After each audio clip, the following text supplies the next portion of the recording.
Sentar, fiquem à vontade. Queridos, Deus abençoe, obrigado pelo privilégio, pela honra, pelo prazer de poder estar aqui com vocês. Agradeço o pastor Romério, a irmã Rosana, pela confiança. É uma oportunidade assim que eu gosto, de estar em um culto matinal. São poucas as vezes que a gente tem cultos matinais na igreja. Na verdade, em Suzano, a gente tem uma reunião matinal que acontece esporadicamente, não tem data certa, mas que nós chamamos de Manhã com Deus. Então nós fazemos um período de consagração, jejum, e entregamos na parte da manhã num culto, e depois do culto nós temos um café para entregar esse jejum, e é muito bom. E eu estava me sentindo assim hoje aqui, tem sido bênção. Acho que o pastor Romério, o pastor Flávio ainda não estiveram com a gente lá. Mas pastor Celso, pastor Cláudio, alguns pastores já foram lá ministrar nesses cultos matinais. E eu me sinto muito bem em estar na igreja de manhã. É muito bom, muito bom. Antes de eu ministrar, o senhor vai passar o vídeo? Hoje não, outro dia, né? Mas amém. O pastor Romério comentou comigo ali, e eu quero fazer menção de um homem que tem sido auxiliado pela igreja de Suzano lá, pela igreja de Votorantim, pela igreja de Hermelino Matarazzo, as igrejas do nosso ministério. É o missionário Vinícius, inclusive esteve pregando em um dos nossos encontros de jovens lá em Votorantim, eu acho que foi lá. O que esteve aqui não foi ele, mas acho que foi lá.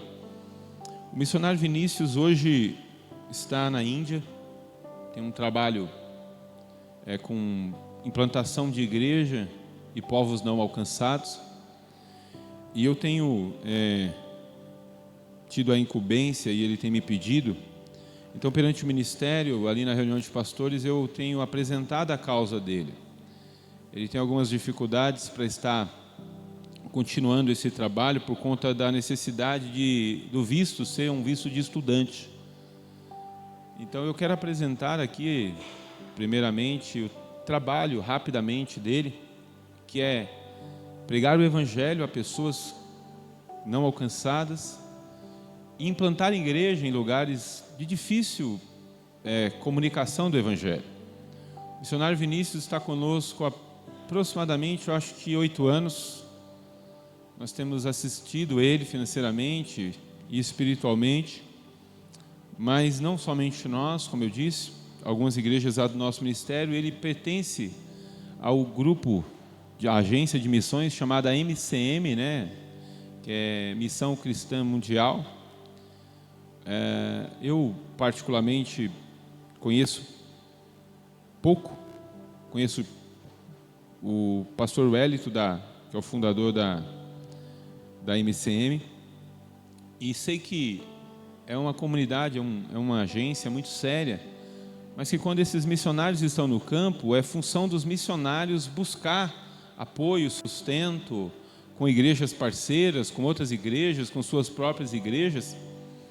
E então, para que ele permaneça pregando o evangelho lá, ele precisa continuar estudando lá. Estudar lá é um pouco complicado, não por ser caro inicialmente, mas por conta da necessidade da quantidade de horas. Ele precisa estudar 80 horas mensais a língua de lá, e precisa estar ativo estudando para que o visto possa ser válido. Isso por 2 anos. E com tudo isso, tem excedido um pouco os custos dele lá. Hoje ele não precisa de dinheiro mais para se instalar ou para se manter lá.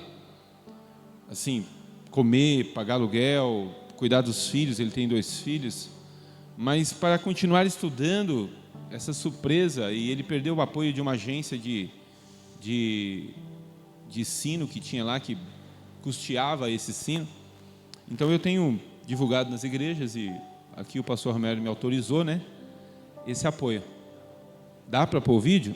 Se dá para pôr o vídeo, o Vinícius fala melhor que eu. Então, se puder. O evangelho precisa ser anunciado de forma clara e eficaz, mas para isso é imprescindível falar a língua local quando você está vivendo a longo prazo em uma etnia. Eu sou o Vinícius, alguns de vocês pastor Adriano, pastor Celso, pastor Almineiro, que já caminham conosco e já são parte do que Deus está fazendo aqui na Índia e em Bangladesh através da nossa família. Eu estou aqui para fazer um convite especial para todos vocês e suas respectivas igrejas. Nós trabalhamos com o povo muçulmano da Índia e de Bangladesh, que é o país vizinho aqui. Trabalhamos especificamente com o povo bengali, que é o maior povo não alcançado no mundo. Para que o Evangelho alcance o povo bengali de forma duradoura e eficaz, é necessário falar a língua deles, até porque muitos bengalis não falam inglês. Graças a Deus e a muitos irmãos e igrejas, nós já temos nosso sustento mensal garantido, mas contamos com o apoio de vocês no aprendizado da língua. Acredito que o maior desafio é que a carga horária do curso deixa o valor um pouco alto. No Brasil, as pessoas estudam 2 horas por semana e apenas 8 horas por mês. Aqui, o governo exige 8 horas por mês. Eles até dão visto de estudante, que é o nosso caso, mas a gente precisa estudar 4 horas por dia, de segunda a sexta, o que deixa o valor por pessoa de R$2.000. 2.000 para mim, 2.000 para Tati, e aí para a gente estudar junto, a gente precisa colocar as crianças na creche, que é R$500 por criança. A gente está falando de R$5.000 mensais, para poder ter o visto e permanecer no país, para aprender a língua local e garantir que o povo bengali vai ter acesso ao Evangelho. A boa notícia é que se a gente unir forças, mobilizar nossas igrejas e membros, nós sabemos que a gente consegue chegar nesse valor e garantir que o povo tenha um acesso eficaz ao Evangelho. Eu estou querendo dizer que juntos e apenas juntos nós podemos fazer Jesus conhecido nos lugares onde Ele nunca foi anunciado. Um forte abraço, muito obrigado. Em 2025 podemos estar juntos por amor a Cristo e por amor aos perdidos. Amém. O Evangelho precisa ser anunciado. Amém, irmãos. Esse é o Vinícius, né? Essa é a luta dele e eu estou auxiliando aí nessa divulgação, nesse trabalho. Conheço a idoneidade, o envolvimento dele. E cada igreja pode se organizar como achar bem. Como achar bem. Cada irmão pode contribuir como achar bem, como desejar. Em Suzano nós temos nos organizado em um segundo culto do mês para fazermos ofertas específicas para isso, para que a gente possa auxiliá-lo, para a gente poder auxiliar outras frentes que a gente tem. Ontem mesmo nós fizemos uma oferta para o pastor Griff e a irmã Rosimeire, que está no Peru. É uma família missionária que a igreja tem ajudado e chega o Natal, pastor, lá eles trabalham com muitas crianças, então as crianças precisavam receber um presente e tal, e então a igreja de Suzano tem auxiliado nisso também.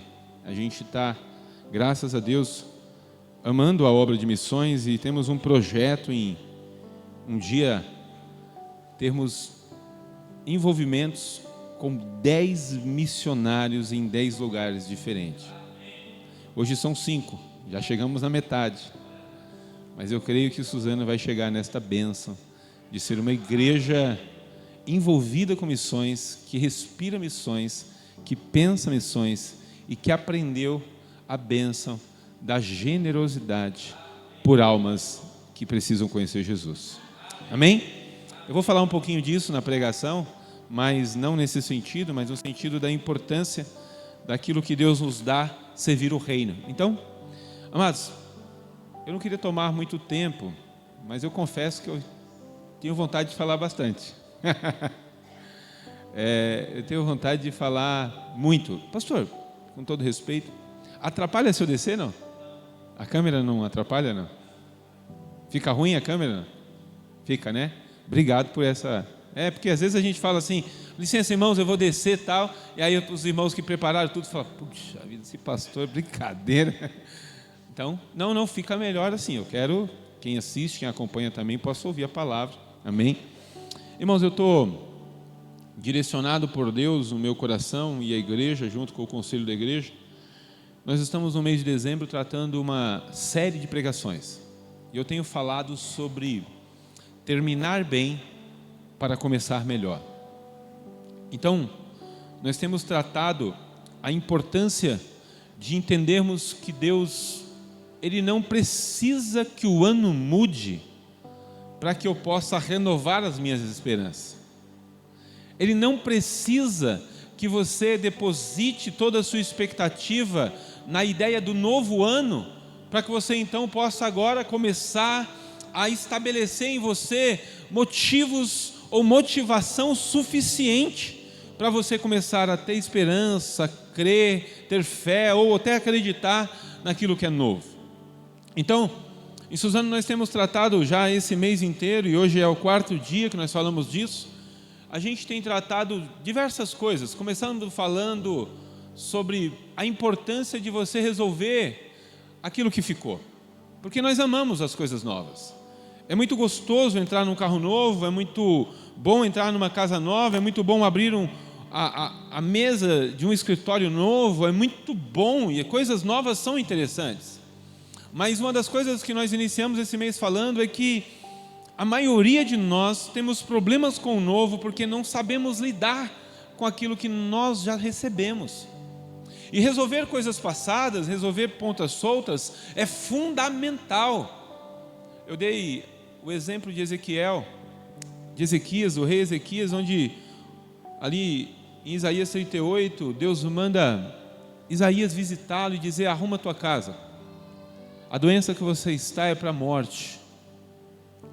Nós não tratamos naquele dia especificamente sobre todo o contexto daquilo, mas nós tratamos a questão do fato de que Deus se preocupar com um homem, um filho seu, que está para morrer, que está doente, mas que ainda tem coisas não resolvidas. Talvez a maioria de nós, a gente até brincou ontem na nossa confraternização dos HRs, e eu explico, HRs lá em Suzano, é um grupo de homens chamado Homens Restaurados. A ideia é trabalhar com os homens da igreja e explicar para eles sobre a restauração da masculinidade na pessoa de Cristo Jesus. Irmãos, tem dado muito certo lá com os homens lá. Nós temos ocupado um lugar que na sociedade, na vida cristã evangélica, nas igrejas, ela tem sido abandonado, tem sido deixado para as mulheres, que é a função de intercessor e atalaia da igreja. Normalmente, até mesmo na vida comum da igreja, esse grupo é, em rica maioria, feito por mulheres. Normalmente os cultos de oração são pertencentes, o maior número, às mulheres. A reunião de oração, os ciclos de oração são feitos por mulheres. E eu tenho tentado quebrar esse paradigma na nossa igreja. Os homens precisam voltar a ter postura de orador. Os homens precisam se colocar na brecha. A função do homem é carregar o maior peso da igreja. É ele que tem que carregar. E o maior peso da igreja está não na pregação do evangelho, mas na vida de oração. E a gente tem trabalhado isso. Mas eu já estou entrando nas didáticas da igreja. Mas eu falava sobre a importância de que Deus olha para a vida de um homem e diz: tudo bem, você me serviu bem, você me serve bem, mas você precisa arrumar algumas coisas para encerrar. Eu não sei você, mas o ano está para acabar.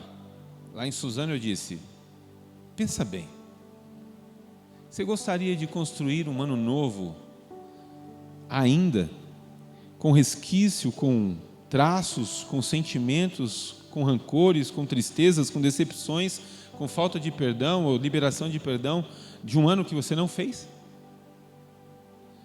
A maior dificuldade de um crente viver aquilo que Deus tem para a vida dele é porque normalmente ele não sabe lidar com o novo. Ele acaba arrastando coisas velhas, sentimentos velhos, coisas passadas. E disse mais, uma das frases que nós usamos lá: construir algo novo sob a trama de coisas passadas é viver o velho apenas no dia novo. É muito ruim. Sabe o que é você estar vivendo um dia novo, mas as mesmas coisas velhas, mesmos sentimentos, as mesmas tristezas? Isso é muito ruim. Então nós começamos falando sobre isso com esse exemplo de Ezequias, do rei Ezequias. Depois nós falamos sobre a importância de nós ativarmos em nosso coração a memória das alianças comuns que Deus fez conosco. Alianças que Deus tem, que Deus não abre mão e que muitas vezes nós sofremos de uma amnésia espiritual. Então eu lembrei ele sobre 2 Crônicas, quando Davi volta com a arca e ele resgata essa arca da casa de Obed-edom. Então ele senta com o povo, entre aspas, né? Senta. Mas ele começa a lembrar o povo todas as promessas que Deus fez. Mesmo depois de ter colocado a arca da aliança, trazido ela, colocado na tenda, ele agora olha para o povo e começa a tratar com o povo a respeito da memória que eles precisavam resgatar da terra prometida, do que Deus falou para Abraão, daquelas coisas. Irmãos, não importa quais sejam as vitórias novas que Deus esteja trazendo. Fazia muitos anos que a arca não voltava para Jerusalém, para o centro, para a cidade do rei. Ao resgatar aquilo, ele trouxe ânimo, mas ao resgatar o ânimo daquele povo, ele também lembrou aquele povo daquelas promessas que Deus fez. E por que não citar Lamentações? Quero trazer à memória aquilo que me dá esperança. Não se esquecer do que Deus fez, irmãos, não é apenas algo de a gente tentar viver uma época saudosa, começar a lembrar das obras que Deus fez no passado, através do ministério, de todas as coisas que Deus fez na minha vida, na sua vida, na sua família. Não é apenas ficar ruminando coisas velhas, é a reafirmação daquilo que Deus faz, fará e pode continuar fazendo na nossa vida. É o testemunho verídico e atual de que Deus é um Deus que te preservou até aqui. Por isso, ressaltar as alianças que Ele tem conosco, lembrar as promessas e as bênçãos que Ele já realizou na minha, na sua, nas nossas vidas, na nossa igreja, no nosso meio, é imprescindível para que a gente possa começar um ano bem. Porque começar um ano sem memória é muito ruim. Eu faço essa pergunta para você. Se eu prometer para você que o ano que vem serão os melhores anos da sua vida, mas que a preço disso, eu quero capturar e arrancar de você todas as memórias que você tem, boas ou ruins, e dizer para você, vou te dar um reset. Você vai esquecer de tudo que aconteceu de ruim o ano passado, mas também você vai esquecer de tudo que aconteceu de bom na sua vida. Você aceitaria? Você gostaria de viver sua vida assim? Irmãos, eu tenho coisas na minha vida que eu gostaria mesmo que não tivesse existido, mas eu tenho certeza que eu não gostaria de perder a memória deles. Por sinal, alguns pecados, algumas falhas, algumas quedas, alguns erros são ainda ativos na minha memória, porque o perdão de Cristo não é um comprimido de amnésia. Mas muitas vezes, quando o Espírito me lembra desses pecados e falhas que eu tive, Ele não está me lembrando como que lançando ao rosto, Ele está me dizendo, olha, não esquece que você já passou por esse caminho. E aí eu me recordo da tristeza daquilo e digo, eu não quero mais isso para a minha vida não. Porque os erros não são apenas tristezas, são também aprendizados. E eu não estou dizendo que Deus traz erro para você aprender, eu estou dizendo que Ele usa os erros que você comete para te ensinar coisas excelentes. Porque senão alguém aqui poderia dizer, então foi Deus que fez, e não se confunda com isso, não é Deus que faz. E por então, para nós entendermos, eu não quero pregar o que eu vou pregar hoje na igreja, à noite, que é sobre entender o novo, para não cometer os mesmos erros do velho. Hoje eu quero pregar algo que eu preguei domingo passado, sobre me preparar para o novo. Como me preparar para o novo que Deus tem para a minha vida. Então, tendo dito tudo isso, tendo feito essa alocação do contexto da pregação que tem sido feita em Suzano, para que você não fique fora, eu quero convidar você para nós abrirmos a Bíblia em Marcos, capítulo 2.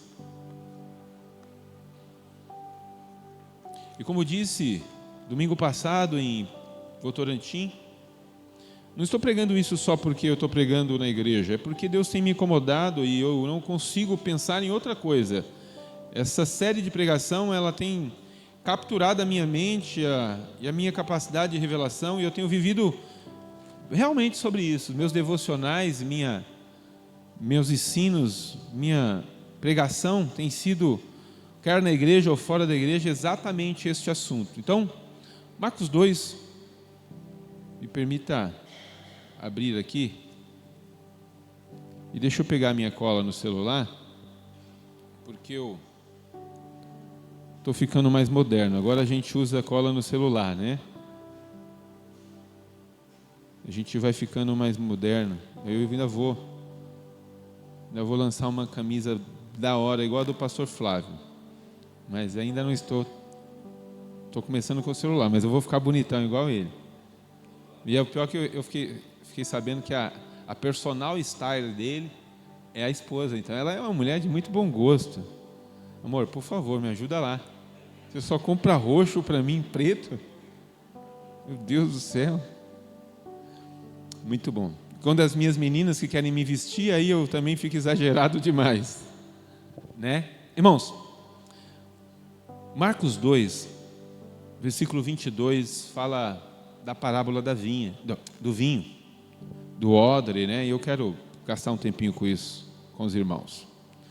O versículo diz assim: ninguém deita vinho novo em odres velhos. De outra sorte, deita-se vinho novo em odres velhos, ou em odres novos. É isso? Para que não. Estou lendo certo? Não, perdão. Deixa eu voltar aqui, irmãos.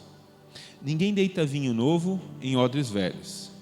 De outra sorte, o vinho novo rompe os odres e entorna-se o vinho. E os odres estragam-se, e o vinho novo deve ser deitado em odres novos. Eu vou repetir, até porque eu li muito errado no começo. Ninguém deita vinho novo em odres velhos, de outra sorte o vinho novo se rompe os odres e entorna-se o vinho. E os odres estragam-se. O vinho novo deve ser deitado em odres novos. Eu não sei como que os irmãos enxergam esse texto, mas a gente ultimamente tem usado uma expressão, até o presbítero Ricardo, que é o meu sucessor lá na igreja, ele tem usado essa expressão. Tem versículos que são óbvios, né? São versículos que não precisa explicar muito. E o que esse versículo quer dizer? Que, na verdade, é comum, veja, Deus está usando uma expressão muito comum, muito lógica, muito racional, muito generalizada. Ele está dizendo assim: ninguém. E com o que ele quer dizer com isso? Quando ele diz assim, ninguém deita vinho novo em odre velho, ele está tentando dizer assim, é natural isso. Veja, presta atenção, ninguém faz isso. Qualquer pessoa, quando vai colocar um vinho novo, ele verifica para ver se o odre é velho ou se o odre é novo. Porque se ele colocar um vinho novo num odre velho, o que vai acontecer? Ele vai acabar perdendo o vinho e o odre. Por quê?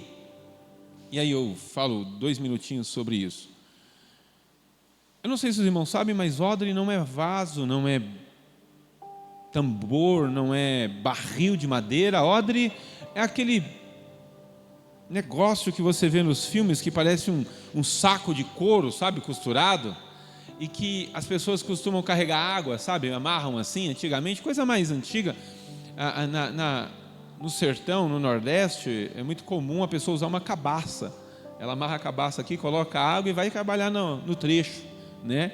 Mas o odre já é algo mais, não vou dizer, mais antigo, já atravessa muitas gerações. É uma bolsa de couro onde você coloca a água ou o vinho e ali aquilo se preserva. E é lógico, normalmente os odres, eles são individuais. Cada pessoa tem a sua, como as garrafinhas que hoje a gente carrega, né? Uns carregam umas de água simples, outros carregam aquelas mais bonitas, tal. Mas assim, uns carregam umas de 2 litros, outros carregam... Mas enfim, a ideia do odre é apenas preservar o vinho e mantê-lo ali para que ele possa alcançar as suas qualidades e o seu valor e a sua doçura e o seu potencial no máximo. Por que isso acontecia e esse conselho é muito comum para aquela geração? Quem conhece o processo do vinho aqui sabe que ele sofre muitas fases e ele tem um período que chama-se período de fermentação. A ideia de você usar um vinho novo em um odre velho era absurda. Ninguém faria isso. E por que ninguém faria? Porque ninguém quer perder o vinho e ninguém quer perder o odre. De maneira que se eu vou colocar vinho novo em um odre velho, ele vai sofrer aquele processo de fermentação natural, então ele vai criar alguns gases, ele vai inchar, e aquele odre velho vai acontecer. O que com ele? Ele vai se romper, porque ele não suporta esse processo. O processo do vinho é um processo um pouco agressivo. O processo do vinho novo é um processo um pouco que precisa de espaço. Ele cria gases, então ele cria pressão. Ele cria uma certa pressão. E como o odre velho já está um pouco surrado, a costura já é velha, o couro já é antigo, ele não aguenta essa pressão. Ele precisa que esse vinho novo seja colocado no odre novo, o couro é novo, ainda permite se dilatar, aguenta toda a pressão daquela fermentação natural, e aí ela pode viver o processo e não perder o novo e nem perder o odre que é novo. Indo para o final da pregação, embora eu ainda vou falar bastante, mas indo para o final da pregação, a gente resume isso aqui na seguinte frase: Deus tem coisas novas para nós. Mas o que nós não entendemos é o que Ele está dizendo nessa passagem. Ora, usando de uma linguagem popular e talvez comum, Ele está dizendo: ninguém faz isso. Se ninguém faz isso, você acha que eu vou fazer? Ninguém coloca detergente líquido no motor do carro. Coloca, não? Eu estou só fazendo um paralelo. Você acha que Deus faria? O que ele está dizendo assim, em regra comum, natural, ninguém faz isso. O que se coloca no motor de um carro é o óleo apropriado para ele. Agora, talvez ocorra de alguém colocar o óleo errado, isso pode sim, mas ninguém coloca detergente no motor de um carro, porque não é normal. Então ninguém também quer ficar colocando o óleo errado, a gente normalmente procura saber. O que ele está dizendo é o seguinte: se ninguém faz isso, você acha que eu faria? Assim como ninguém coloca vinho novo num odre velho, para não perder o odre, eu também não coloco coisas novas em pessoas velhas. Não importa quanto você anseie pelo novo, não importa quanto você diga eu quero viver o novo de Deus, não importa quanto você acredita que Deus tem algo novo para você, a lógica desse versículo é assim: se ninguém faz isso, você acha que Deus vai fazer? Porque o que nós vemos em nossa geração, pessoas velhas, com costumes velhos, hábitos velhos, mundanas, com comportamento velhos, dizendo: Deus, faz algo novo em mim. E Deus está dizendo: pois bem, eu tenho algo novo para você, mas antes de fazer algo novo de você, eu preciso fazer você nova criatura. Porque se você não nasce de novo, se você não é nova criatura, se você não se torna alguém restaurado por mim, costurado por mim, feito novo em mim, eu não posso dar para você tudo aquilo que eu tenho preparado. Atos 2, quando Jesus diz ao povo de Israel, aos discípulos, ficar em Jerusalém até que seja revestido de poder, isso só é possível porque aqueles 3 anos com Jesus foram anos de construção de novas pessoas. Se você prestar atenção, o único que não está ali nesse dia é Judas Iscariotes, porque de todas as vezes que Jesus investiu em sua restauração, todas as vezes ele não aceitou. A expressão de Jesus para ele na mesa é: Judas, por que deixaste o diabo encher seu coração? É um princípio fundamental, irmãos, para quem quer receber algo. Eu não posso pôr algo novo ou algo em um lugar que já não cabe mais. Satanás captura o coração de Judas, enche ele de coisas para que nenhuma palavra de Jesus coubesse dentro dele, para que nenhuma mensagem de Jesus ocupasse espaço dentro dele. Então Satanás faz o quê? Enche o coração de Judas, ocupa o coração de Judas, e toda a água jorrada da boca de Jesus, toda a palavra de vida eterna que saía dele, não havia espaço. E aí se perdeu. De maneira que, como não houve espaço nele, também não havia espaço para receber o Espírito. Logo, Judas se perde antes desse dia. Mas esses discípulos não. Esses discípulos que passaram pelo processo de se tornar nova criatura, esses discípulos que foram lavados pela pregação do Evangelho, foram limpos, porque para receber algo novo você precisa tirar. Ninguém pega água velha. Existe orientação na internet agora para quem carrega garrafinhas, igual a Cris está ali, como lavar a garrafa antes de colocar água nova, como higienizar a garrafa. Ah, mas ela está cheia, bebo água, não, joga água fora. Existe todo um vídeo para ensinar isso. E o que Jesus fez com aqueles homens foi exatamente isso. Tirou tudo que não prestava para que eles pudessem receber o novo. Refez as costuras, fez odres novos para que o bom vinho que viria de Deus pudesse caber e ficar neles. E eu não estou dizendo que Deus está falando isso, ou Deus dá essa versão para nós no texto bíblico, porque Deus é um Deus que zela muito pelo seu vinho. Ele está preocupado em não perder vinho, porque dá trabalho fazer o vinho, um processo, todo cuidado, e aí Deus não vai ficar jogando o vinho fora. Não, irmãos, as bênçãos de Deus é sem medida. Todos os dias Ele abençoa eu e você, todos os dias Ele coloca oxigênio no seu pulmão, mas Ele também coloca no meu, e Ele coloca também naquele cara que virou uma criança lá, e agora passou na internet, o vizinho, e Ele coloca, sabe por quê? Porque Ele é bom.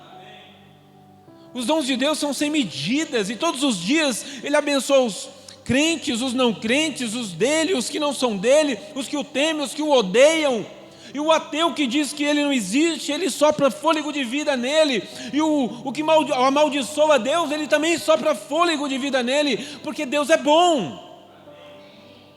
Mas, mesmo sendo bom, quando se trata das suas virtudes, quando se trata dos seus meios de graça, e uma hora eu falo sobre isso, Ele está dizendo para nós: antes de te dar algo novo, eu quero fazer você nova pessoa. Antes de te dar uma coisa boa, eu quero fazer algo em você primeiro. Porque, irmãos, se a gente não entender isso, eu talvez não vou ser feliz na pregação, no sentido de que eu não vou conseguir te dizer aquilo que Deus colocou no meu coração. Eu não estou aqui querendo estourar o seu balão da ideia do ano que vem. Nossa, eu estou vendo. Eu sei que é comum. As igrejas já estão aí pensando no ano que virá. As pessoas já estão com todas as suas expectativas em 2025. Alguns vídeos a gente já vê, as pessoas não vejo a hora de acabar, já deu o que tinha que dar. Irmãos, isso é muito ruim. Nós que servimos a Deus é muito ruim. Então eu quero hoje tentar ensinar para nós, com humildade, como me preparar para o novo que Deus tem.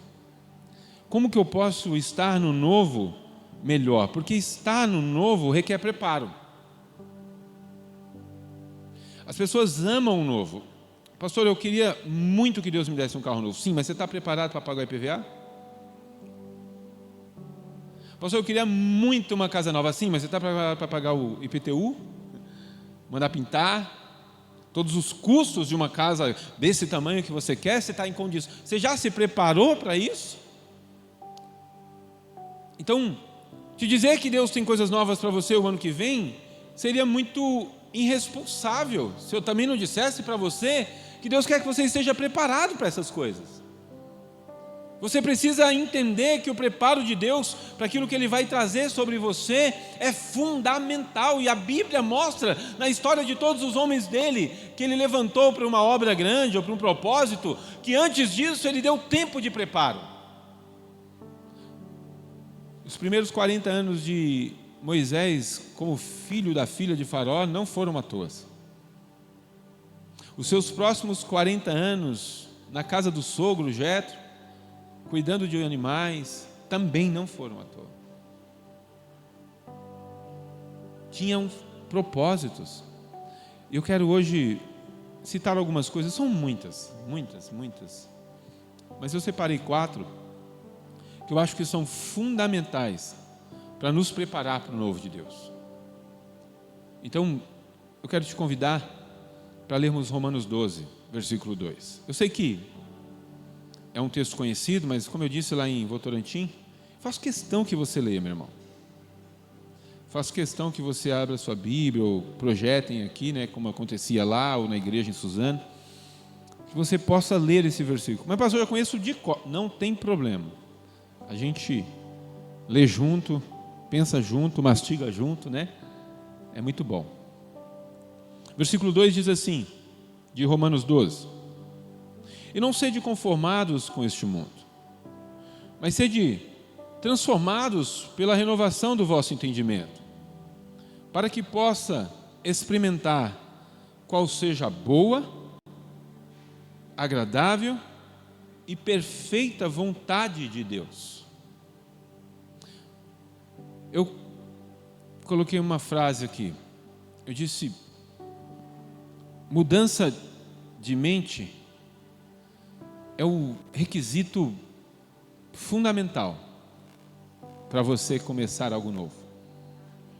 Mas não é apenas no seu psique ou na sua capacidade imaginativa apenas, porque todo novo, ele ocupa 90%, 90% não, vou exagerar aqui, não tem dados para isso, mas mais de 50% da nossa capacidade criativa. Por quê?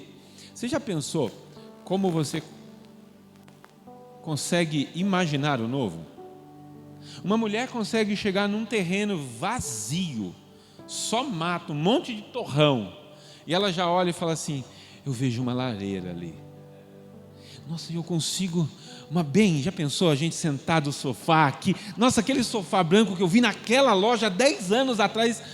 Irmãos, é impressionante essa capacidade. Ela vê a parede, ela vê as luzes. Então naquela parede terão luzes de croica que vão iluminar os nossos quadros, os quadros das crianças, bem. Então ela consegue enxergar, porque essa é uma capacidade que a gente tem natural. As mulheres são infinitamente superiores a nós, de antever o novo na sua mente, na sua capacidade. Mas o que eu estou querendo dizer para você não é sobre isso, é sobre o fato de que quando eu vou viver algo novo, e eu desejo algo novo de Deus na minha vida, ou em qualquer parte, eu preciso entender que o grande fator acontece na minha mente.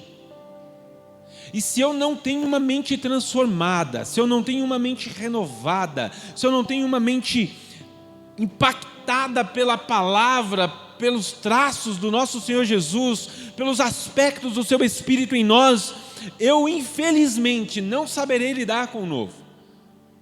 Porque mentalidade velha em tempos novos tornam velho todos os tempos.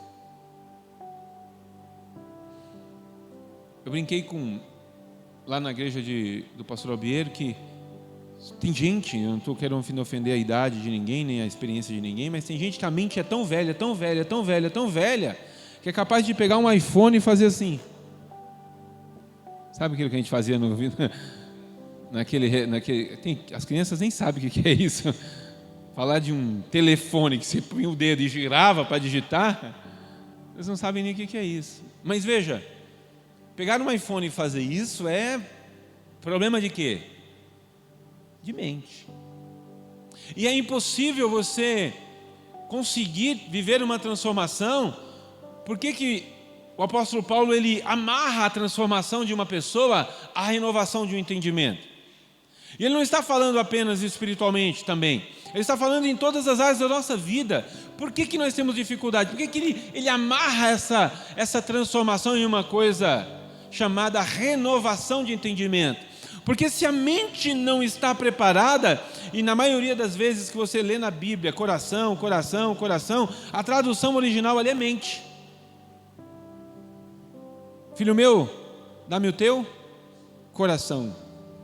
A regra da tradução bíblica é que aquilo ali não é coração, é que a palavra se encaixa melhor em coração. Ali a ideia, na verdade, é vontade, mente, propósito, intenção, desejos.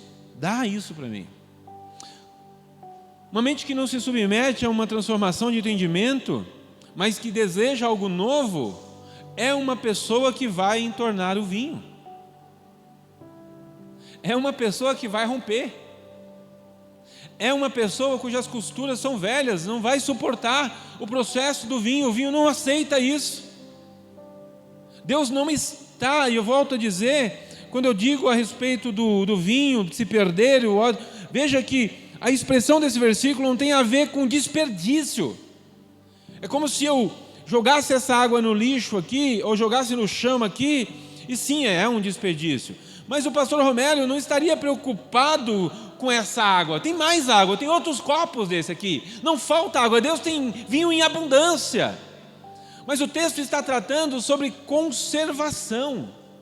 Há uma preocupação no texto, não é apenas com o vinho, é com você também, odre.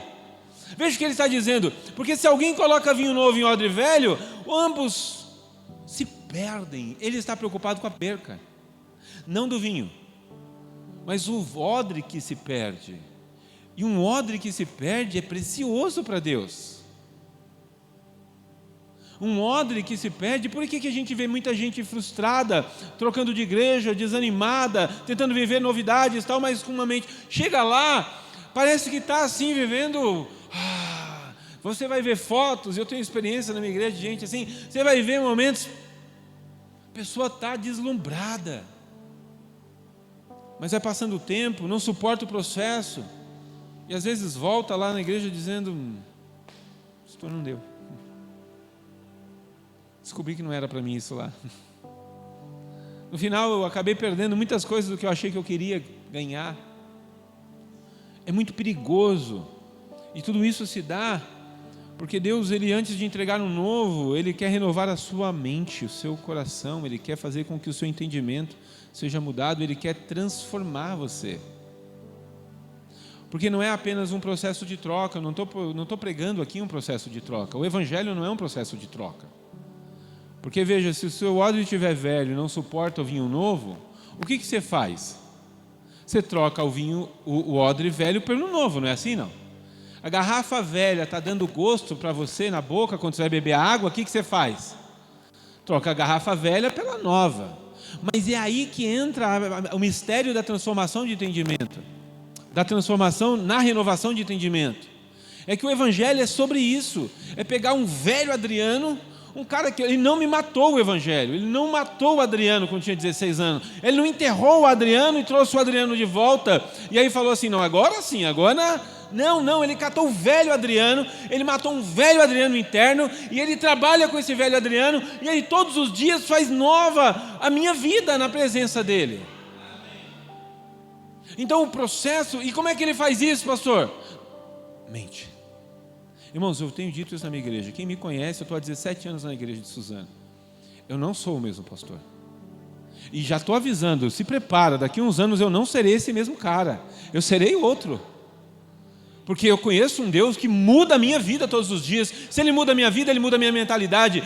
Pastor, você está se movendo de princípio que Deus colocou? Não estou me movendo dos princípios. Mas cuidado para você não cair nessa palavra mundana de que Deus se move como princípios, como se Deus estivesse amarrado a essas coisas. Cuidado, Deus estabelece princípios para que você se mova. Ele é Deus, Ele não precisa de princípios. Ele é Senhor, Ele que estabelece os princípios, Ele muda os princípios. Segundo Daniel, Ele muda os tempos, Ele muda o rei, Ele muda tudo. Ele faz o sol nascer de baixo para cima se Ele quiser. Ele é o dono de todas as coisas. As regras não cabem a Ele, cabem a nós. Mas eu sirvo a Ele. Se Ele mudar as regras, eu estou diante dEle. Eu não posso achar que haverá algo novo para mim se eu continuar com a mente velha. Porque o versículo diz, ninguém deita vinho novo em odres velho. O que ele está dizendo? Eu também não posso fazer isso. Eu sei que você quer algo novo, mas deixa eu te explicar uma coisa, não dá. Com essa mente aí, meu irmão, você vai se perder. Com esse tipo de pensamento, não vai dar certo. Tem gente que diz para o pastor Romero, não estou dizendo o que acontece aqui, mas imagina, pastor, ora por mim, eu não vejo a hora de ter uma casa lá em Ubatuba.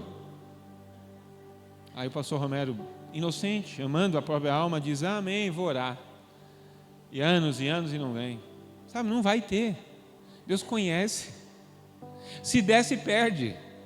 Com esse tipo de coração, sabe o que vai acontecer? No próximo domingo, pastor, você sabe, né? A casa chegou, a família quer conhecer. É um domingo, 2 domingos, 3, não dá mais, não dá para ir para a igreja, eu tenho casa na praia, e dá trabalho, tem que ver o caseiro. Aí, meu irmão, perde-se o vinho e o odre.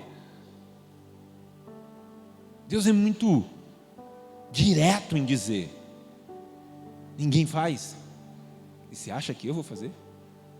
Me desculpa usar esse linguajar com vocês, Suzano está acostumado comigo, mas se vocês que são besta não fazem essas besteiras, eu que sou o Senhor vou fazer?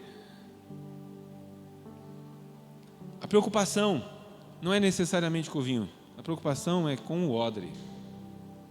Vinho Deus tem demais, mas Ele não despreza nenhum dos seus odres. Deus não despreza nenhum dos seus odres, nem os velhos, nem os novos. Antes, Ele se preocupa com a conservação de ambos. Por isso, Ele tem o vinho adequado e correto para cada odre deles. Tem coisas que você não viverá o novo, porque você não suporta. Vai continuar com a porção acostumada. Por isso o salmista diz: Senhor, mantém-me na porção A, porque porventura se der demais, me esquecerei de Ti. Se tirar demais, blasfemarei contra Ti. Esse salmista entendeu, o novo não é para ele, mas a porção renovada está ali todo dia. A porção renovada é que me sustenta. A pregação do Evangelho. Como tem gente vivendo mal, porque está sempre atrás de um novo e desprezando a porção renovada que Deus dá. Eu digo isso na minha igreja. Está sempre atrás de um pregador novo, de uma conferência nova, de um evento novo, de um grande nome que fale do amor, de um hino novo. Mas a porção que sustenta é a palavra humildemente pregada nos púlpitos da sua igreja todos os dias.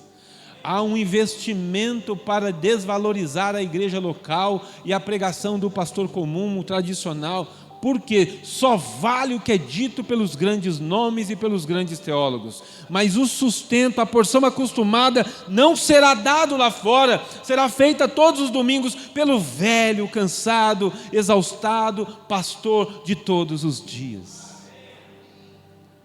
Mas veja, não é porque ele é velho que a porção é velha, a porção é sempre renovada, assim como o maná, todos os dias vinha a medida adequada para cada pessoa. Para a gente andar rápido, Hebreus 11, versículo 1, versículo muito conhecido, vai falar de outro item importante. Se você quer começar bem, se você quer se preparar para o novo, a primeira coisa que eu te digo é: deixa Deus renovar o seu entendimento e mudar a sua mente. Não dará certo coisas novas com mentes velhas.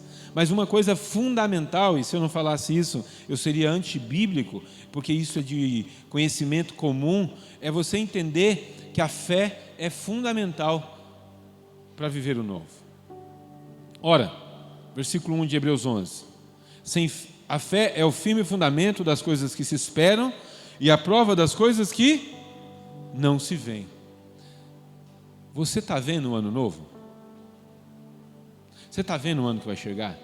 Você sabe o que vai acontecer em janeiro, fevereiro, março, maio, abril? Você sabe o que vai acontecer em dezembro do ano que vem? Veja, você põe tanta expectativa no tempo que vai vir, mas você esquece que a única garantia que você tem é a fé. Sabe qual é a única garantia que nós temos de algo novo? É a fé. Por isso, a fé é o firme fundamento das coisas que se esperam. Ora, se eu espero algo novo da parte de Deus, eu não posso esperar isso sem fé. Porque a fé não é uma coisa abstrata apenas, que eu apenas fico falando como se ninguém pudesse enxergar. O que esse autor está dizendo é que a fé é um lugar firme, onde eu posso ficar garantido. Quais as garantias do ano que vem, com o governo que tem, com o mundo do jeito que está, com criança fazendo tudo que a gente vê de ruim, com homens fazendo tudo que a gente vê? A única garantia que eu tenho é a fé. É só a fé que me sustenta e que mantém ainda enxergando coisas além do que os meus olhos podem ver, porque de outra maneira, sem fé, eu nunca vou viver o novo. A frase que eu escrevi foi assim: a fé é a única garantia de que realmente eu posso viver algo novo. De outra maneira, é apenas expectativa. E a frase que eu escrevi continua: expectativa sem fé é apenas ilusão. Tem um monte de gente, eu disse isso lá em Votorantim, que não vai comer picanha, porque foi só ilusão. Tem um monte de gente que não vai viver o que está imaginando, porque é pura ilusão. São apenas expectativa. Expectativa sem verdadeira fé, não há nenhuma chance de dar certo. Fé não é expectativa, irmãos. Fé não é uma percepção das coisas que vão acontecer. Fé não é uma ansiedade que eu tenho daquilo que vai acontecer novo. Fé é um fundamento. Fé é um negócio onde eu me firmo. Fé é confiar no que está escrito em Malaquias, porque eu sei que Deus faz diferença entre o que serve e o que não serve. E como é Deus que faz diferença, e como sou eu que sirvo, eu vou viver o novo de Deus. Eu não posso apenas confiar naquilo que a minha ilusão, a capacidade imaginativa que eu tenho. Não. Eu conheço gente que Deus costuma mostrar o que vai acontecer, coisas que Deus vai dar para ele. Deus dá traços. Eu me lembro que a minha filha do meio, Deus mostrou ela para minha mulher. E ela sabia exatamente como ia nascer. E nasceu igualzinho. Deus só não contou que ia dar aquele trabalho danado. Essa parte Deus não conta. Mas é impressionante. E como é que a gente ficou? A gente já decorou a casa com a cara dela, porque a gente já sabia. Vocês têm dúvida? Mas nenhuma.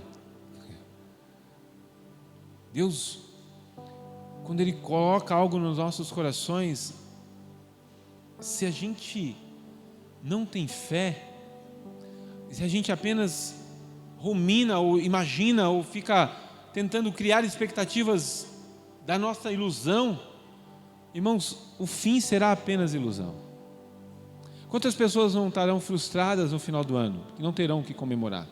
Quantas pessoas estão colocando suas expectativas ou sua alegria apenas no ano que virá, porque esse ano para ela não foi bênção, não foi bom, foi um ano de desgraça, foi um ano ruim, porque eles imaginavam outra coisa. Faça uma pesquisa na rua entre os seus conhecidos e pergunte: esse ano atendeu às suas expectativas?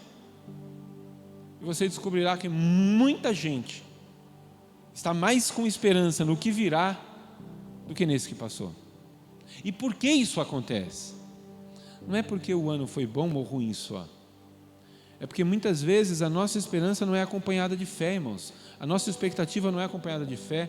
Aquilo que nós esperamos não está fundamentado.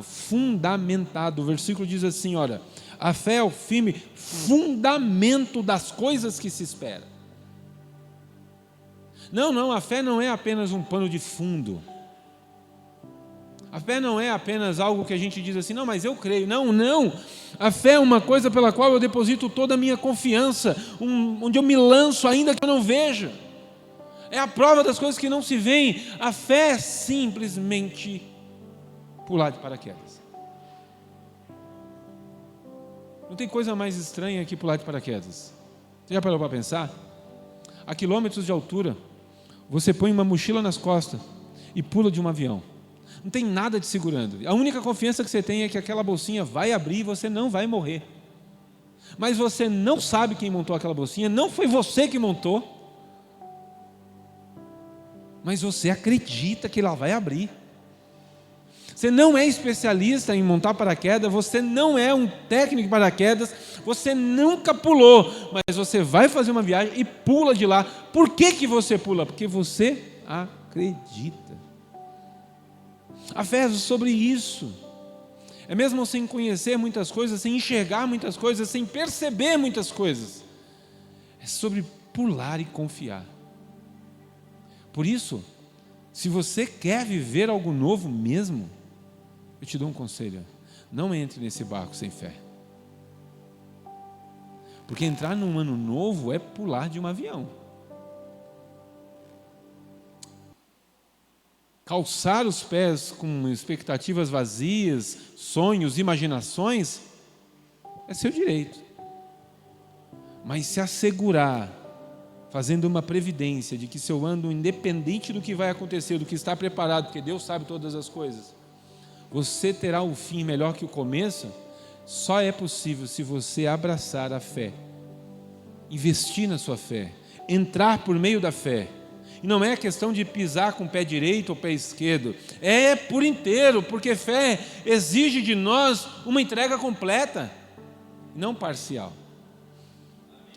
Para a gente caminhar, eu quero, se Deus me der graças, nos próximos minutos encerrar, mas o próximo item importante, para que me prepara para o novo, é a esperança. Romanos 5,5, por favor.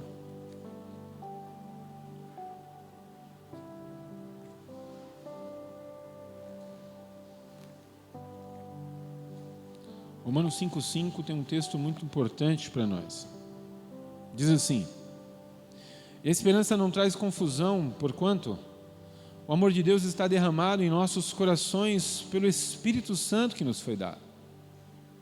Vejam,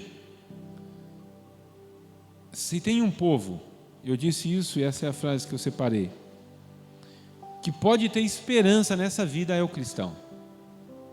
Se tem gente que pode dizer que tem esperança nessa vida, somos nós, irmãos. Se há um povo na terra que pode ser chamado o povo da esperança, somos nós. Por sinal, o símbolo da esperança e da paz não deveria ser a pomba branca, deveria ser a igreja. Porque se tem um povo que caminha sobre uma firme esperança, sobre ter certeza de uma verdadeira esperança, somos nós. Andar num ano novo, ou numa vida nova, ou em qualquer lugar, sem esperança, é uma coisa horrível. Mas não são esperanças vazias, as esperanças do crente. Até porque as nossas esperanças não estão atreladas a lugares, pessoas, ou a coisas, ou situações, ou a tempo, ou circunstâncias. Elas são atemporais, ela é independente das circunstâncias, ela na verdade vem e ela se instala na circunstância e ela muda a circunstância porque ela é poderosa para isso. A nossa esperança não é um sentimento, a nossa esperança não é uma expectativa só, a nossa esperança é uma pessoa. A nossa esperança tem as mãos furadas, a nossa esperança tem o lado machucado, a nossa esperança, ela já morreu uma vez, mas ela ressuscitou e não é possível morrer mais. Porque até mesmo quando ela morreu, ela não nos tirou a esperança, ela nos deu a real e verdadeira esperança. Ela disse: destrua esse templo, e em 3 dias eu volto. Por que eu estou falando disso? Porque começar um ano com esperanças vazias, e me perdoe ofender você, se você acha que sua esperança de casamento, de carro, de vida, de igreja, é uma esperança. Isso é apenas sonhos e desejos. Que Deus abençoe, que aconteça, mas que se não estiver amarrado à real esperança que nós temos, que é Jesus, não terá sentido na sua vida. Por isso, como eu sei, pastor, que essa esperança não é qualquer esperança? O versículo é claro, irmãos, eu hoje quero usar versículos claros. A esperança não traz confusão, porquanto o amor de Deus está derramado nos nossos corações. A esperança de Deus, ela é algo sobrenatural. E como é que eu sei que é sobrenatural? Porque ela é derramada em nossos corações, não é pelo pastor Adriano, pelo pastor Romero, pelo pastor Flávio, não é pela sua esposa, pelos seus amigos, pelos seus filhos, não é pelo médico que fez a sua avaliação e que diz que você ainda vai viver muitos anos no seu check-up, não é sobre o amor de Deus derramado em nossos corações pela pessoa do Espírito Santo. E deixa eu te falar uma coisa, isso não é feito de fora para dentro, isso é feito de dentro. Porque se eu e você somos de Cristo e temos Deus, nós temos o Espírito Santo. O Espírito Santo derrama o amor em nossos corações, estando dentro de nós. Não é de fora, não é indo a um culto, não é estando em uma conferência, é dentro. Eu não estou pregando aqui que Ele virá e derramará o seu amor agora sobre você. Eu estou dizendo aqui que Ele está aqui, está dentro de você. Enquanto eu prego, Ele vem afagando a sua alma e derramando o seu coração. O Espírito Santo que está em você, derrama em você, dentro de você, o seu amor. E isso faz viva a minha esperança. Minha esperança no amor das minhas filhas, da minha esposa, de maneira nenhuma, mas num amor que transcende tudo isso, que já está em mim, que habita em mim e que rega o meu coração todos os dias. Um amor imerecido, um amor sem nenhum tipo de valor que eu possa conhecer, porque transcende tudo. As minhas palavras não saberiam descrever. O apóstolo Paulo é muito mais feliz, porque ele diz aqui embaixo, porque Cristo estando nós ainda fracos em tempos pelos ímpios, ele vai falar, porque alguém morrerá por um justo, pois poderá que pelo justo alguém morra, mas Deus prova o seu amor para conosco, em que Cristo morreu por nós, sendo nós ainda pecadores. O autor vai dizer, o apóstolo Paulo vai dizer, que nós ainda estávamos fracos, e Ele já estava nos amando, e mostrando o seu amor na pessoa de Jesus. Mas quando se trata da esperança verdadeira, ele não está falando daquele ato, ele está falando da pessoa de um Espírito que habita em nós e jorra em nós, dentro de nós, o amor dele. Isso é sobrenatural. Pastor, qual é a garantia de eu viver isso? Só tem uma. Você tem o Espírito. Se você tem o Espírito, você tem o amor de Deus derramado sobre o seu coração. Ah, mas pastor, com a circunstância que eu estou vivendo, irmãos, as circunstâncias não mudam o poder de Deus. O poder de Deus muda as circunstâncias. É o contrário. Se a gente não tiver isso firme, vai ficar complicado para nós. Por isso, para mim, se eu quero começar um ano novo, como me preparar? Esperança. Preciso orar e falar, Espírito Santo, eu não sinto mais o seu amor sendo derramado em meu coração. Todas as coisas estão se tornando vazias e costumeiras, a rotina está roubando a alegria do meu dia. Você pode orar e eu garanto para você, esse Espírito que habita em você fará o seu coração ser transbordado de graça. Pastor, por que você fala isso? Porque eu vejo isso, porque eu vivo isso, porque eu sinto isso. E toda pessoa que crê nisso, que eu conheço, diz, é desta maneira que acontece comigo. Para terminar, talvez um versículo também muito comum e conhecido, Mateus 6:33.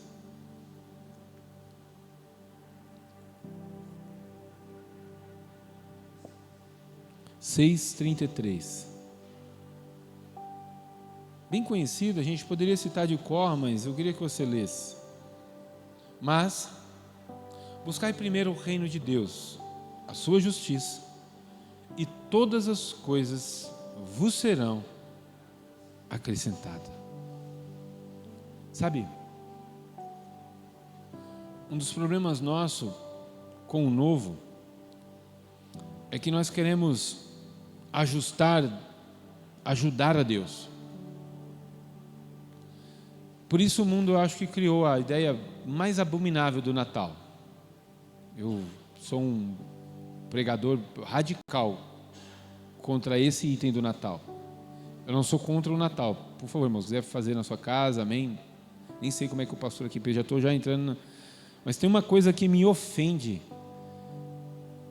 Ver um cristão, biblicamente, é o cara pegar seus filhos e colocar no colo de um Papai Noel.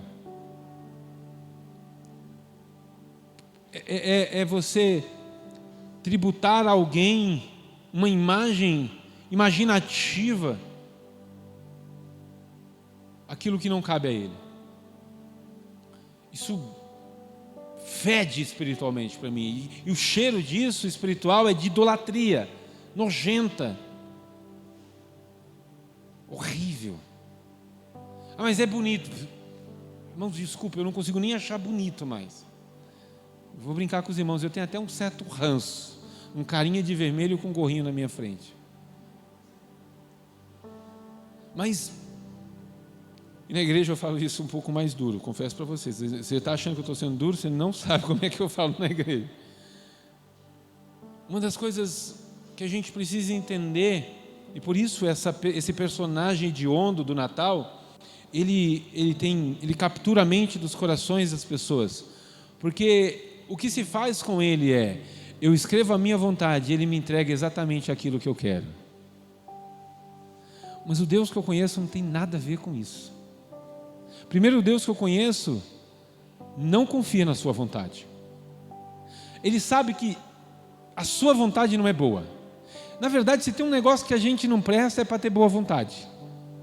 Nem de vontade a gente entende. Porque se a gente entendesse de vontade, a oração do Pai Nosso não seria do jeito que ela é. Ela seria assim: venha a nós o teu reino, seja feita a nossa vontade. Mas não é essa. É exatamente porque a gente é ruim de vontade, porque a gente não sabe o que quer, o que a gente acha que é bom não é o que a gente quer. E todo o anseio de vontade que a gente, por mais puro e sincero que seja, pode não ser o que Deus quer. Por isso a oração é: seja feita a sua vontade. Venha a nós o seu reino. Irmãos, entender a vontade é fundamental. Por isso, achar que dá para começar um ano sem buscar o reino é uma coisa horrível para nós.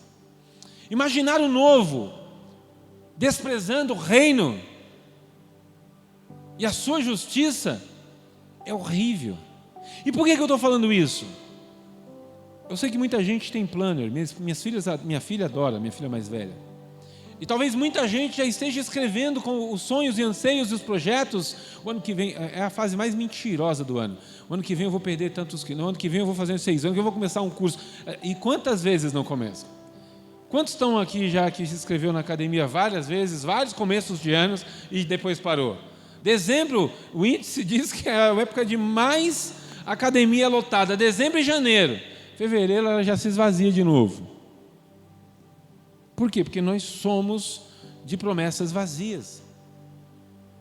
O problema, em nós não buscarmos o reino, é que a gente infelizmente não busca por conta desse probleminha que eu falei, do achar que Deus precisa ajustar a sua vontade à minha vontade. Porque sabe, né? Deus não manja muito disso. Ele precisa de você, né? Porque, né? Deus não entende nessa.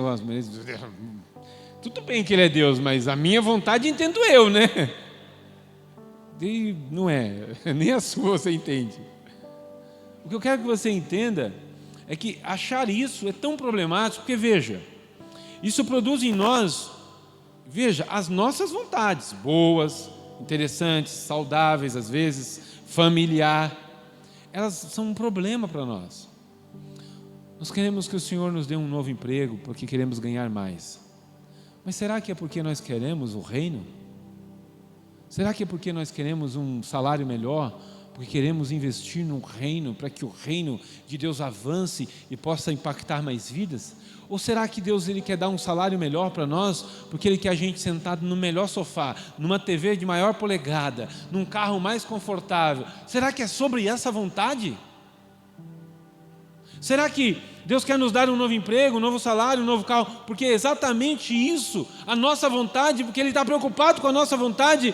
Deixa eu te contar uma coisa. Talvez se você entrasse agora no céu e tivesse uma reunião de Deus com os seus líderes, a sua vontade não estaria na pauta dessa reunião. Pastor, você falou que não ia estourar o balão de ninguém e já começou. Eu sou bom nisso, lá em Suzano eu sou conhecido por isso. Não. Desculpa te falar. Se isso estoura o seu balão, é com prazer. Puf! Não. Talvez em muitas reuniões no céu, sua vontade não entra. Não é pauta, não faz parte dos anseios do coração do Pai. Mas pastor, ele realiza tantas. Veja, porque ele é bom, mas não é o foco dele. Talvez o nosso problema é que nós queremos um ano novo na expectativa de vivermos as nossas vontades e os nossos anseios, mas o verdadeiro anseio do reino e a vontade da justiça de Deus não é o foco da nossa vida. Quantos planners ou quantas listas de vontades, quantas listas de projetos tem ler a Bíblia toda, porque eu quero conhecer e prosseguir e conhecer? Quantas tem vou trabalhar porque eu quero aumentar a minha oferta para missões e obras missionárias e a igreja local, porque eu quero ver minha igreja local melhor? Quantas?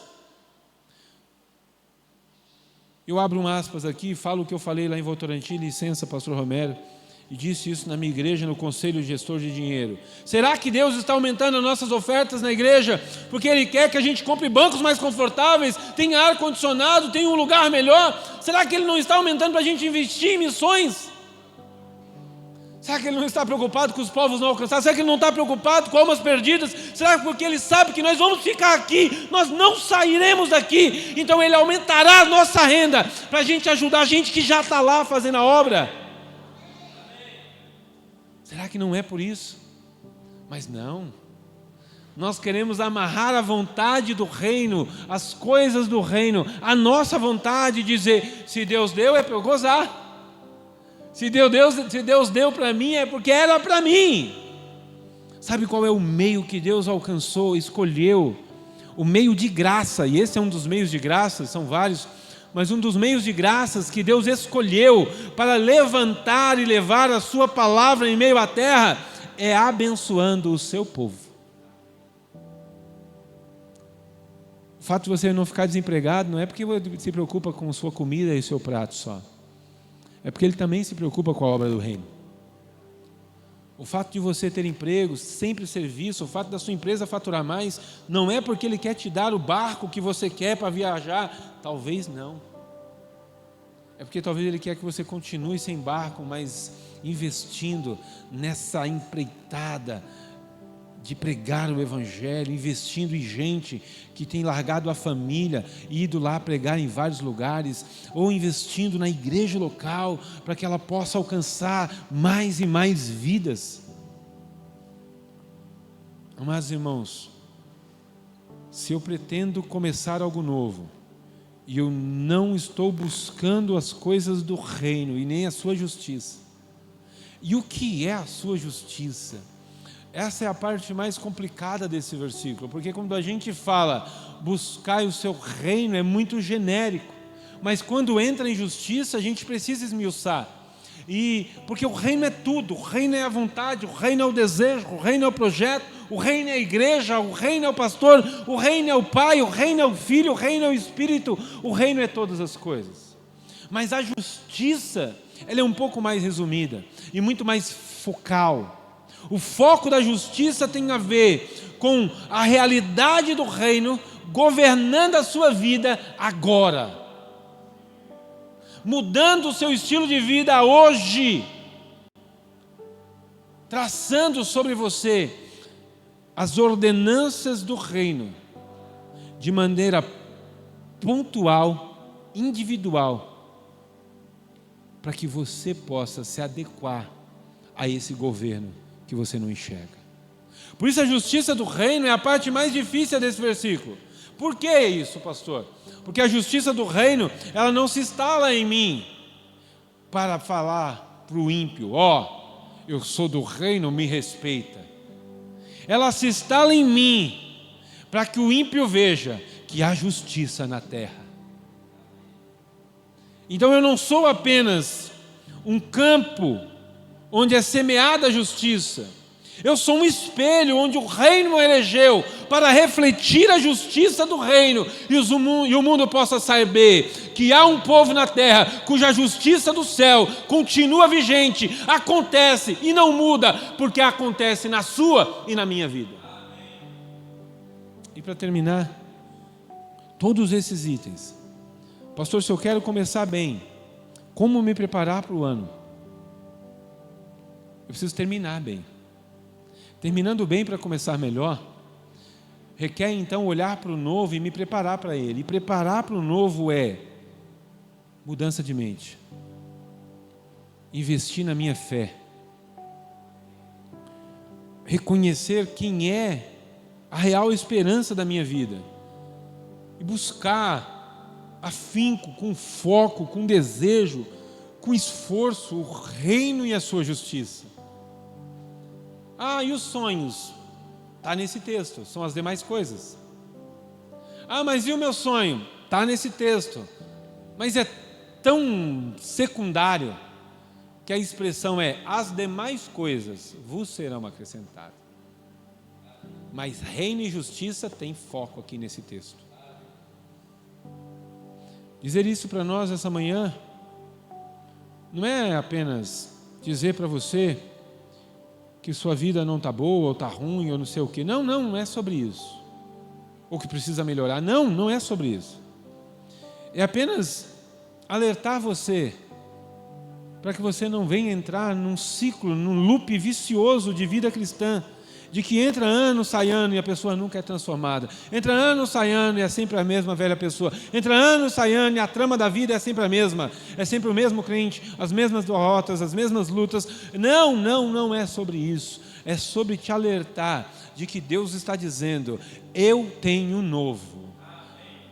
Mas ninguém faz isso, então eu também não vou fazer. Mas isso não quer dizer que eu não tenho novo. Eu tenho novo e eu quero te dar. Mas antes eu quero fazer em você aquilo que eu espero para poder colocar. E isso eu preciso terminar dizendo para você. Ninguém deita vinho novo em odre velho. Odre não é o recipiente coletivo. Odre é a garrafinha pessoal.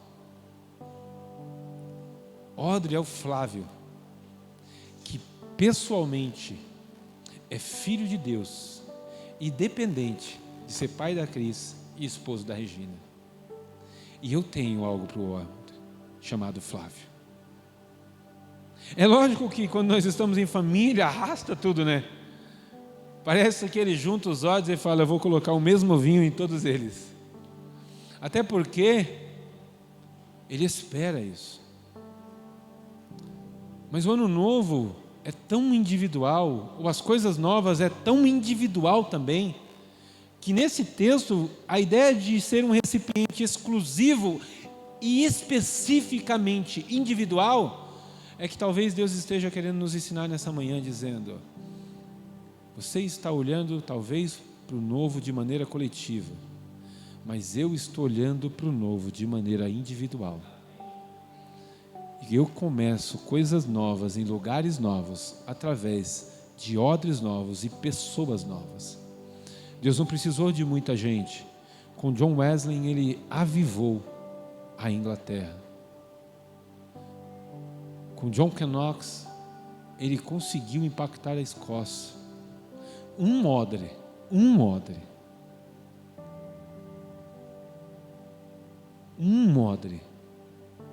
exclusivo, preparado para o novo de Deus, impacta um ambiente inteiro. E Deus quer fazer isso comigo, com você, para depois fazer isso com a nossa igreja, com a nossa família, com a nossa casa. Então, me deixa terminar dizendo: você quer viver algo novo? Se prepara, porque Deus tem o novo sim, mas Ele vai trabalhar você. Que Deus abençoe sua vida. Posso fazer uma oração, pastor? Eu quero te convidar a ficar em pé um minuto nesse momento. Eu sei que culto de manhã é maravilhoso, eu gosto. Diferente de muita gente que fala: pastor, dá sono. Eu sei que dá sono.